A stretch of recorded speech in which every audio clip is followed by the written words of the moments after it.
Well, hi folks, hope you're well. Usual guff. Guff's my favourite word lately. I don't know where I've got it from. I think it's a throwback. But yeah, nonsense, I suppose. There we are. I should say nonsense, shouldn't I? This evening, a tough one. Fridays. I love Fridays, but it's another step closer to Monday, I suppose. Ho ho. And this evening's talk, I just thought I had enough of the conspiracy stuff, except for one thing. And I'm going to pose a question to you. I want to ask you how or what you think. Why do you think it is that the elites, the hidden hands, not so much the hidden hands, I suppose, but those on public view to us, because the hidden hands are never on public view. Never, never, never, never.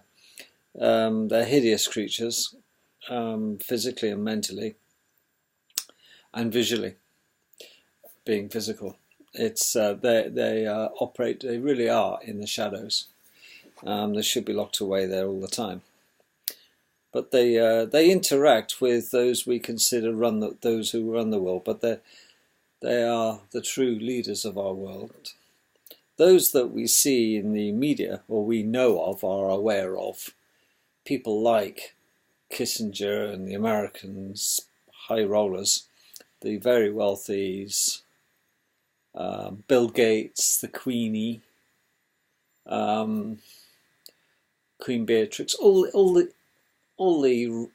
upper, really super wealthy people, not ultra wealthy, big difference, super wealthy people who we consider to be, even the presidents, unless they're assassinated, or the politicians. Let's give an example. Thatcher, Margaret Thatcher,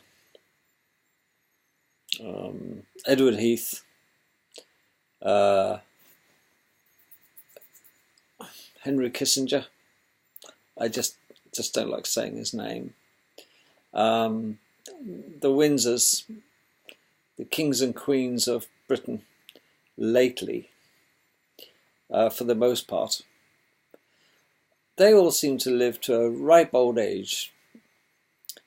Now, I'm not a Bible puncher, but it says that the average age of man should be 70 years. That's, from my calculations, 70, isn't it? But most of us, well, we're expected to work even longer now, aren't we? We used to want to retire at 65. This was the big thing, or maybe 60 if you were very lucky. Now you're lucky if you can afford to retire at 65. Dead, bored, or broke. Take your pick. But look at the world leaders and look at those people who are in the circle of trust, if you like. These satanistic bastards that they are. Adrenochrome, this is their stuff. This is the stuff that keeps them flushed with youth. Adrenochrome. That is blood that is soaking and saturated with adrenaline. And if you're into your sacrificial rituals of petrified children and youngsters and people, you swig that down and your body, you're in. It's the biggest pick-me-up you're ever going to get, because this is where it's at, apparently, the long life. But on top of that, you can't just say they live to a ripe old age because of the blood they drink and the flesh they consume during their satanic rituals. That's a big part of it, though. That's like the starter. That gives them a boost. It's a bit like, having a dextrose tablet for those people, sugar tablet. It gives them a bit of a boost. But most of them, if not all, they get a different kind of healthcare treatment than you and me. A special needs type of healthcare treatment that's been known about for hundreds of thousands of years, and they're not in the habit of sharing with us, that's for sure. We're okay, we're designed to live 70 years, or drop off the coils sooner if they had their way, which is coming our way. but they just want to see it. They want to outlive us. This is their goal in life, folks. They truly do want to outlive us, and they do succeed. Unless they're assassinated, of course. And what I want to talk about then is that some of the ways that we can benefit from alternative healthcare. The list is quite long. I mean, if you sit there and work it all out, go to any alternative healthcare conference or exhibition. There's hundreds of types. There's all sorts of gadgets and tools and electronic devices and yada yada yada. And there's only a couple of things we've got to understand as folks, that we're 97% water. Okay, that's debatable. There's a lot of people say 95. It's actually around about 97. Depends if you're hydrated. You might need a couple of glasses of water. The reason we die young is obviously the biggest killer is stress and heart disease and wars. Those are the three biggies. Suicide accounts for a very small percentage. We're poisoned, quite frankly. We are helped on our way by the chemtrails, and I am amazed that people are in denial about chemtrails, because they're a reality. We are all of us, every one of us now, is floating around with huge levels of aluminium oxide in our bodies. We are inhaling it on a daily basis, microparticles. It wouldn't surprise me if some of us have inhaled microchips, because we get the snivels, and we often wonder how we get the snivels. I haven't got a cold, and I don't get hay fever. I feel crap, yada yada yada. We don't know what we're inhaling because, well, we know practically what they're spraying on us, but there's different ones now. I've actually noticed that there are darker chemtrails than normal hitting the scene. A dark black, not so much black, charcoal grey chemtrails. They're there for a short while, but they are chemtrails because they remain unbroken. They're not dissipated easily. But there are very few jet streams now to dissipate so it hangs around a lot longer. And yes, so keep an eye out for dark chemtrails. They're often sprayed above the clouds, quite frankly, and they tend to mix. But before the clouds form, if you're lucky, or unlucky, depending on which way you look at it, you'll see dark chemtrails. Certain planes are doing this, and these are military aircraft, folks. Okay, they're military pilots contracted by the government, and they fly from America most of the time, and they service Europe as well. Okay, so none of them take off from Great Britain, although they fly all over our airspace with impunity. It is a worldwide conspiracy to poison us from above. Not just us, our food and our animals and our grass and our earth. And we just inhale it. So they kill us with the fluoride in the water, the drugs they enforced inoculations, obligatory some places now. Up to 27 inoculations in America before the average adult hits the work scene. Yes, no wonder. 1 in 4 children in America after the inoculation assault is deemed to suffer from some degree of autism. And it's coming to the UK soon, these forced inoculations, before your child will be able to go to junior school, primary school, infant school. Within minutes of a baby being born, they're at it with a needle to stick in vitamin K and God knows what else behind the mother's back to improve clotting, although there's nothing wrong with the baby's clotting ability when they're born anyway. Which is a lot of nonsense. Not all babies are born haemophiliacs, are they? Now that seems to be a royal's disease because of the interbreeding. Ask Queen Victoria, who should never have bred, but she did, didn't she? Just doesn't care, that cow, does she? Knocking around with a jock. Long story. But I want to look at the alternatives that are available to us, and there are many. But I can't talk about them all night. I haven't got the time or energy. But there's a few in particular that the elites use that we do have access to.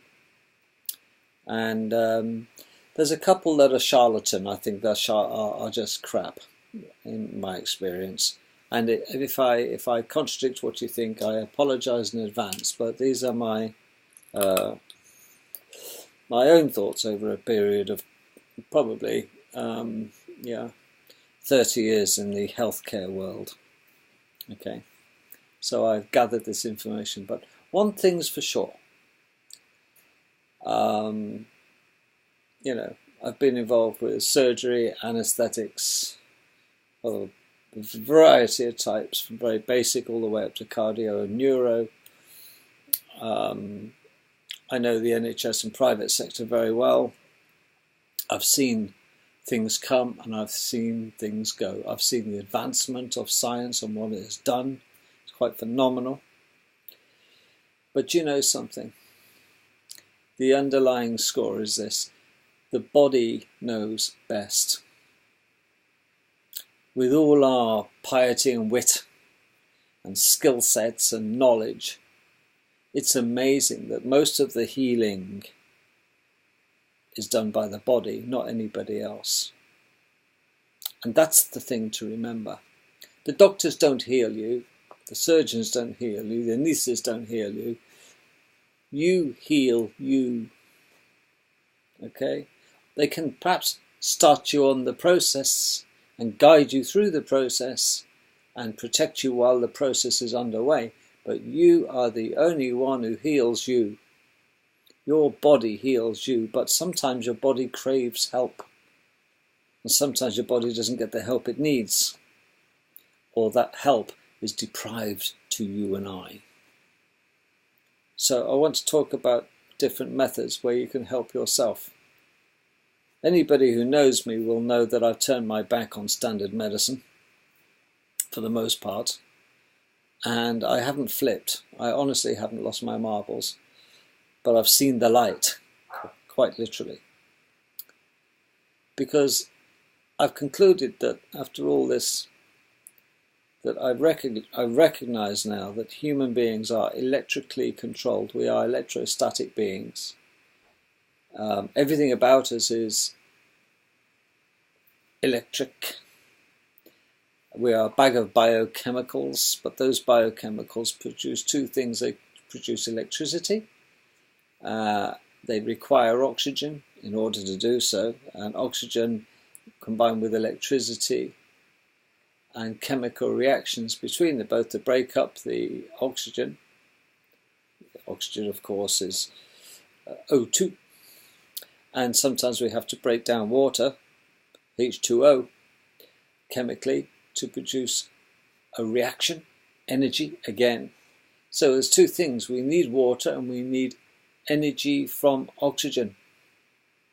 And the byproduct of that, of course, is heat and carbon dioxide. All right, remember that. But we are light beings as well. And so you've got a lot of choices when you go to healthcare expos to see the various types of things. We've got acupuncture, we've got manual massage, we've got this one I think is a bit of a charlatan, is homeopathy. I'm not a great fan of homeopathy. Because the idea of homeopathy, of course, is that less is more. And, well, okay, I understand, that we often overdose ourselves with medicines of some kind. That it doesn't matter, you could have got away using less, you would have had the same cure hit you or cure you. We just wasted some of our medicine by taking a bit of an overdose. But homeopathy takes it to the extreme. But if you take homeopathy's theory of having less to create a better, more efficient process of healing, I get the principle, and I'm sure you do too, that homeopathy dilutes and dilutes and dilutes a medicine to the point of nearly non-existence. And then you take it. Well, I fail to see the reasoning,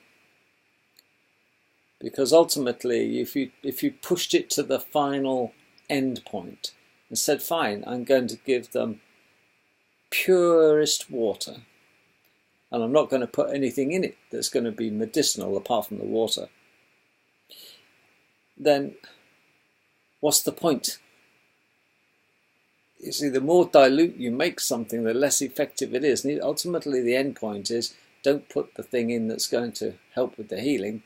Just give them the medium, that the liquid that's going to carry the medicine into the system. So sometimes less is more. If you took it to the extreme, the equation breaks down, doesn't it?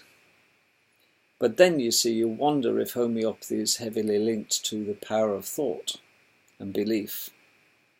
And you've got to believe, folks. You truly have to believe. Lots of people heal themselves because they think they can, and they think their way to health positively. Because we know that negative people tend to be sicker a lot more than those who walk around with a positive demeanour about life. They're just happy.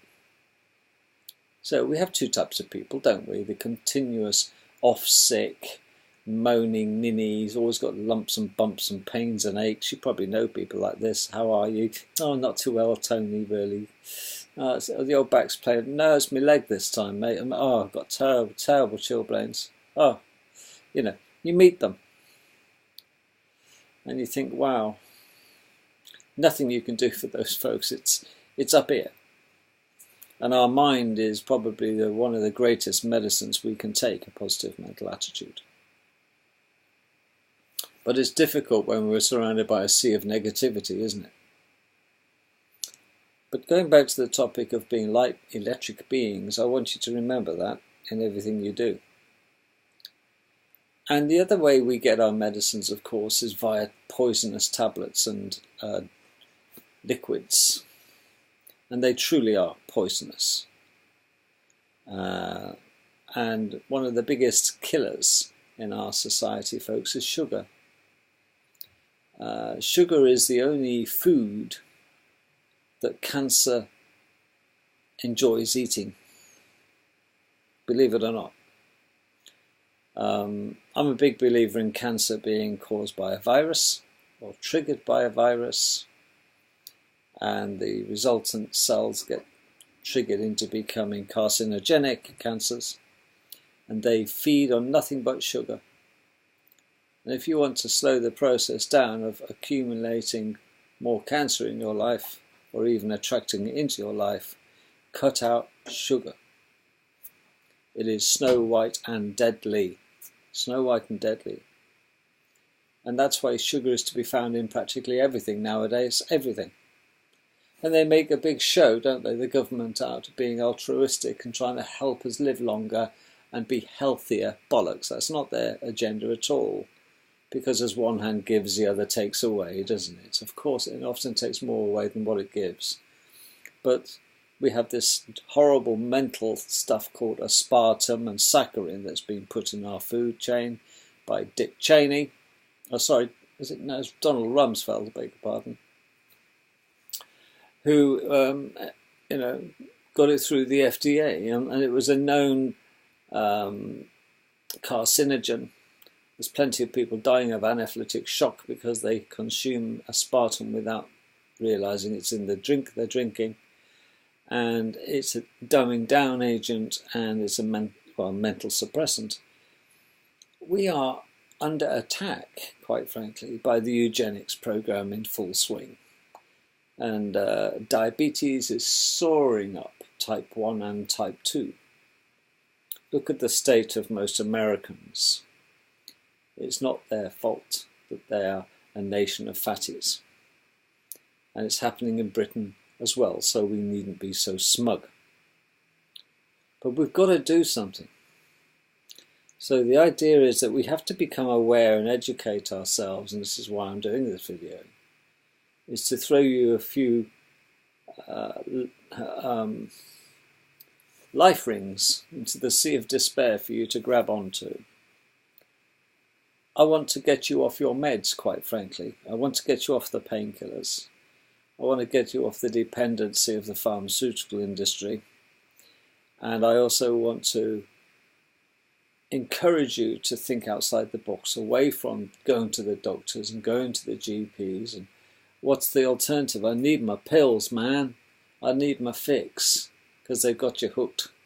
You know, I want you off them. Because we are surrounded by plants on this world. And plants, I mean, it doesn't surprise me that, you know, we do have an altruistic creator. They have a sense of humour, mind. Because there isn't an illness that humans suffer from on this world, not one, that there isn't a plant out there, a natural facility to cure us. Because when all's said and done, our creator is very fair. Okay, for every illness there is a treatment. We may have not found it yet, but I'm throwing you a few lifelines as to what I've found of late that really truly has made me turn my back on modern medicine. And it is that modern medicine is not designed to keep us fit and well and have longevity, folks. Not the stuff we're fed. Okay. Have you ever been on holiday? I hope so. And when you're on holiday, man, you've got all this energy, you know? Energy. You don't know where you get it from. You think, oh, God, here we are, Doris. Oh, it's fantastic. I'll get a sun rays and you sunbathe and you go pink and red and burn yourself off and you feel buzzing, man. You've got all this energy, you know? And you've only been there 5 hours off the aeroplane from a cold, wet London or Southampton or Birmingham or wherever. And now, you know, 4 or 5 hours ago, you were walking down the streets of bloody Liverpool or Manchester trying to get a flight, and you end up in God knows where on a lovely sunny beach surrounded by, you know, paradise. First thing you do is strip off back, you're in the sea. You know, knotted handkerchief, us Brits. Up deck, you're right, got the deck chair then, Nancy. And you're sunbathed, you're feeling bloody marvellous. I mean, you know. And in 2 weeks, man, you just don't want to come home. You think, oh, Jesus. And you know it's raining at home and you're going to get home. But when you get home, you're fit as a dog, fit as a butcher's dog. You've got all this energy. And very soon, that's depleting. You're discharging like a battery. And, you know, 2 weeks in back at work and you're knackered again. You think, oh, Jesus. I don't know, it's bloody great or not. I think I'm going to go and emigrate. I've had enough of this. I can't stand this bloody weather. It's got nothing to do with the weather. It's got something to do with the light. That's all. It's a different kind of light, isn't it? Okay. The sunlight we get in these northern hemispheres. I say hemispheres because I'm assuming that you think we live on a ball. We don't. We live on a circular thing, but it's flat. It's like a penny. It's flat, but it is circular. But I don't want to talk about hemispheres. Okay. I just thought I'd get that in. But without the chemtrails and the air pollution and the clouds, the sun, you might have noticed in the last 25 years, has changed a little bit. But ultimately, sunlight comprises of red, orange, yellow, green, blue, indigo, and violet. 7 colours, major colours, don't they? Richard of York gave battle in vain. That's how I used to remember it. Richard of York gave battle in vain. Red, orange, yellow, green, blue, indigo, violet. In that order. And when you're on your Torremolinos trip, you're getting a full dose of everything. And it's wonderful. You get a right mixture. But what is the difference? What is the therapeutic benefits of each colour? Don't know that, do you? Well, everybody knows red is nice and warm. Look at infrared, for example. What about ultraviolet? Oh, yeah, that's really good. Occasionally, it creates our body, it causes reaction on our melanin on our skin to react, to make it go brown. That's what gives you the tan, the ultraviolet, folks. Because your body really doesn't like ultraviolet, so it tries to protect you. But we enjoy a bit of ultraviolet. Slap it on some bit of cream. UV protection, yes. So that's all part of the indigo violet spectrum, isn't it? Okay, the light spectrum. So 7 colours. But certain colours have very, very, very healing, not detrimental effects. Yes, infrared is good. It creates nice and warmth. Okay, but there's quite a variation of red in the therapeutic world. The primary task, of course, is it does create heat. And it's, we can't really see infrared, but we can see the light bulb, if you like, or the laser is red. We can see the wavelength, but we can't see ultraviolet because it's beyond our ability to pick it up, but we know it's there. Other healing colours. Well, there we are. The healing part of the spectrum is invisible to our eye, okay, apart from infrared. But we do have treatment colours. Green, 532 nanometers. This is the wavelength. Okay, 532. And that will create a green light. And that can be quite powerful. Okay. But if I were to shine all this light spectrum on you, some light will stop at the skin and some will penetrate a little. And some of it will penetrate right through you. That's X-ray. But you don't see it, and ultraviolet will just stop around about the skin. So the penetrating ones is what we're after, because if we have deep tissue pain or damage or nerve damage, okay, we don't need massive penetration for treating nerves because they're pretty much surface-based, but sometimes some of our nerves are deep within our tissue and we need to get at them. Okay, so by changing the wavelength, you change the type of light and the depth of which it goes, that's all. It's nothing to do with power. It's the wavelength, it's the colour, and it's backed up by the power, because sometimes a bit like turning a tap on, you'll get it, but if you really want to make it happen faster, speed up the healing process, you put the power up a little bit. So you're just saving a bit of time, but the overall effect is, it's the wavelength that gives you the depth, okay, and the power or the speed in which the deep penetrating laser will work on the tissue is dictated to by the power, measured in watts and milliwatts. Now, that's the science out of the way, but how does it do it? And why does it work? Why do we feel great after spending time under the sun? Apart from the tan, we are a bag of chemicals, remember? Okay, but we thrive and require energy because we're electric beings. We're battery operated fundamentally. We are, as they say in the Matrix, we need a power supply, Duracell, and we recharge our batteries. This is what going on holiday is all about. Naturally, we don't need pick-me-up drugs because they're not a way of charging us.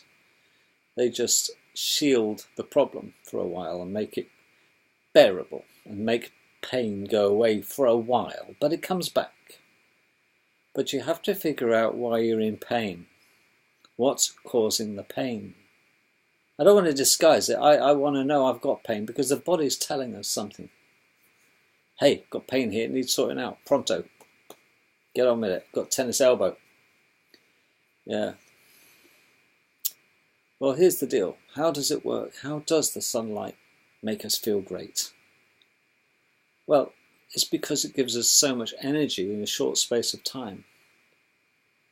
And we love energy, but this energy in the form of light gets converted into a usable currency by our body, because within our cells we are a bag of deoxyribonucleic acid, aren't we? DNA. Okay, and everybody throws this title around, deoxyribonucleic acid. Okay, there's also ribonucleic acid. There's different types, without getting into the biochemistry of it all. I want to try and keep it very straightforward for us all, because everybody of all age ranges listens. That's why I keep it a family show. Here I have a red blood cell, and here I have a nerve. Okay, or maybe I have a red blood cell floating or going past and supplying oxygen to the nerve, because everything needs oxygen, and it takes away the junk. Okay, so this cell, this oxygen cell, dumps the oxygen and takes away the carbon dioxide. Okay, little waste removal systems are cells, going round and round the garden like a teddy bear in our circulation. And our nerve is happy, or our muscle is happy. But if our nerve and muscle are damaged, they need repairing, and we need to get the crew in to sort it out. But the crew aren't working for nothing. They need energy. Okay? How do you get the energy? Well, you get the energy from two things. You either get it from water or you get it from light. And I'm talking about light. How does light give us energy? Well, light, this is the cell. Inside the cell there's a little bag of mechanical items called DNA. And inside our DNA, deoxyribonucleic acid, okay, in that bag, in that cell, there are little things, little factories called mitochondria. Okay? And when the laser light comes into the body and you're shining it at a tennis elbow, looking to repair and help reduce inflammation and get rid of the nerve pain and do the repair, we shine the light, it goes into the cell and goes banging on the door of the mitochondria, okay, to say, oi, we want you to give up this chemical called ATP, adenosine triphosphate. And it says, oh yeah, okay son, and it pops it out. The ATP latches onto another little chemical called chromophore, beg your pardon, chromophores. That combination, they get together and they go and bully the oxygen off the red blood cell, the erythrocyte. They want it because they're bullying and speeding up the process of the oxygen, of the red blood cell giving up its oxygen faster than it normally would want to do so. So it's threatening it. Give us your oxygen, we're holding you up. And it dumps the oxygen locally right next to the little nerve fibre, a lot better. So if you shine a light at the nerve cell, the passing blood is forced by a chemical reaction process and stimulated to produce a lot more oxygen and dump it at the site of the damage. Okay? Chemical reaction takes place then, right? And the oxygen creates energy. We need oxygen for energy. All right? There is what they think is a small explosion happens, and that explosion is a reaction, and it's the energy used from that reaction that is used by the body to repair the nerve. And it all happens so quick. Okay. And you're not even aware of it. All you're doing is getting a light shone onto you, or through you, or into you. I'm sorry to be so simplistic, okay, but there's lots you can watch about it on the internet. So all the light is doing, the laser light, is stimulating the body to speed up the healing process. And have you taken a pill? No. Is there any side effects? No. Has there been any reported damage caused by laser therapy? No. It's called photobiomodulation. And different folks for different strokes. There's very few maladies in a human that laser light cannot help with. Okay? It will work on funguses, earaches, just don't shine it in the eyes because you'll blind yourself. So that's called low-level photobiomodulation, low-level light, LLT, low-level photobiomodulation. And this is the treatment of the future because the technology is moving so fast now. We've got the human body pretty well covered. Okay, funguses don't like it, cold sore, herpes simplex, herpes zoster, all sorts of oral treatments you can get done now. Gingivitis is reduced. There's sort of a lot of fungal infections can be got rid of. Thrush of the mouth, vaginal thrush. Sorry to mention it. Fungus on your toenails if you wear damp trainers too much, you don't dry your feet properly. Yada yada yada. The treatment regimes, it's increasing and increasing every month. There's new applications for photobiomodulation. It is the future, and you can stick your drugs where the sun don't shine. Okay, so we have photobiomodulation. We have homeopathy. Not really. We have massage, and all massage is doing, of course, is increasing the blood flow by manual massage. It's wonderful. Okay, and that in its own sweet way will generate heat and massage and disturbance and reddening or increased blood flow. Increased blood flow means increased oxygen, which means increased oxygen supply to any damaged areas of the body, and that again heals the process. Massage no doubt heals the body. When you hurt yourself, you're rubbing it, aren't you? Shit, that hurt. That is a natural reaction because nature knows best. Rub it, man. You hurt yourself, you're rubbing it like crazy. God, that hurt. And it's relieving the pain, isn't it? It's not all in here, folks. It's an actual physical activity. You're encouraging the blood around the pain, or the nerve that's sensing the pain, what they call the trigger point, is getting bathed in extra oxygen, baby, because it needs to repair and get back to its normal state of happiness. There are many other therapies that you can look at, folks. It's not all about pill popping. It really isn't. Try and, if you think, even when you've got a headache, try and figure out why you've got a headache before you reach for the paracetamols and aspirins. Aspirin is a very good drug. It's been known. It's a natural drug for a start. Okay. It's a very underrated drug. Any man over the age of 40 should be taking 75 milligrams of aspirin every day. It's very good for us. But don't do it on an empty tummy. Aspirin is a magical, magical drug. If there's anything great that came out of the pharmaceutical world, it's got to be called an aspirin. Okay. One a day. There we are. Just a little one. Soluble. Bung it some water. As for the other alternative therapies, much of it is a lot of nonsense. It's just a way of getting money out of you, because I now have been involved with photobiomodulation for a long time. I've seen what it can do where medicine fails or medicine makes ill. Because we get medicines when we go see the doctor because they get paid for giving it to us. It's all a back scratching exercise. And they don't want us to get well. The governments and the hospitals. I know doctors are altruistic, but they just forgive them, God, for they know not what they do, half of them. They're pouring out of the med schools now. All they're doing is with the BNF, the British National Formulary, and a prescription pad, and they may as well sit there.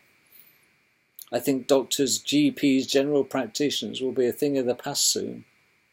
You'll go in sooner or later, and you'll just press an interactive screen.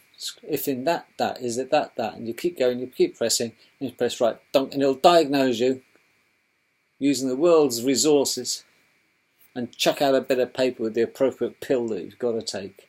There'll be nobody listening to you anymore.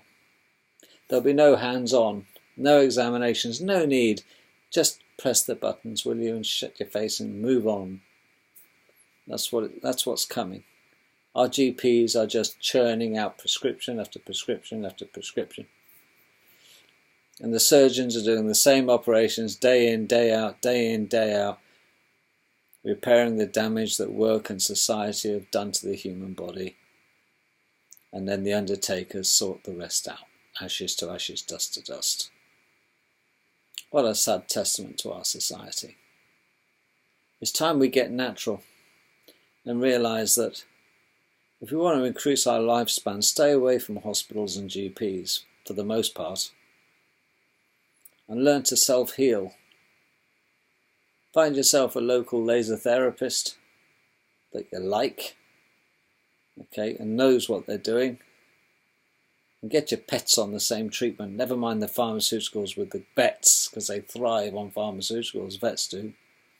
75% of a vet's business is funded by pharmaceuticals. You might know that.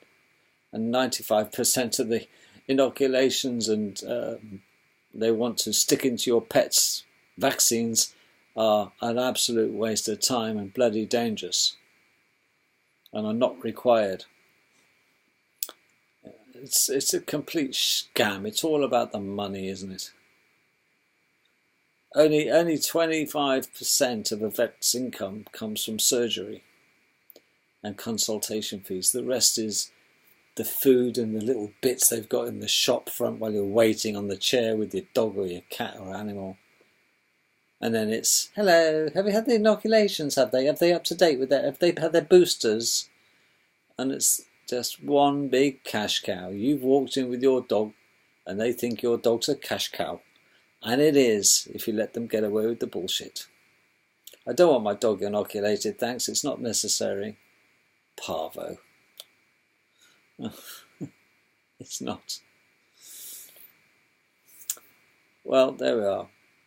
So folks, we want to extend our life. If you want to, go au natural. But stay away from the charlatan treatments of less is more. Stop the support bandages. They don't work. The rubber ones, the sports ones, and this tape and that. And listen, the body craves oxygen. Okay, go for a walk. Get some more oxygen in your lungs. Quit smoking. Do as I did. Go get a VAP. I dislike using the VAP, but I crave the nicotine. I'm a nicotine junkie. But it beats the hell out of smoking. I just got to quit the VAP now. Well, get busy living and stop getting busy dying, eh? Speak to you over the weekend, folks, but dog tired. Time for a break. But I've seen the light and I really want you to feel it. Laser therapy, by the way, is absolutely painless. If you've got the right person with the right laser, check out their qualifications and stay away from charlatans. Toodle pip.